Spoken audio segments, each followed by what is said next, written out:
ഇന്ന് ഈ പറഞ്ഞ പോലെ കൂടുതൽ നമ്മൾ നോക്കുമ്പോൾ അക്ഷരങ്ങൾ പെറുക്കി വെച്ചുള്ള ഒരു ഒരു ഒരു രീതിയാണ്. കുറച്ച് കസർത്തുകളൊക്കെ കാണിക്കുകയാണ്. ഇപ്പോൾ പിന്നെ ONV സാർ എഴുതുന്ന പോലെയോ വയലാർ എഴുതുന്ന പോലെയോ അല്ലെങ്കിൽ പി ഭാസ്കരൻ മാഷ് എഴുതുന്ന പോലെയോ ഒന്നും അല്ല.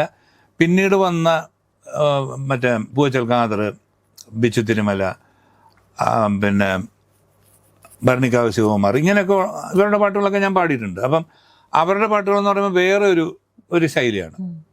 പക്ഷെ ഈ പഴയതിനോട് കടപിടിക്കുന്ന രീതിയിൽ തന്നെ ഏകദേശമൊക്കെ പോയിരുന്നു. പക്ഷെ പിന്നീട് വന്നപ്പം ഈ ന്യൂജനിന്റെ തള്ളിച്ച കൊണ്ടായിരിക്കാം ഇപ്പം പുതിയ സിനിമകളിലൊക്കെ വരുമ്പോൾ നമ്മളെ അക്ഷരങ്ങളുടെ ഒരു കസർത്താണ്.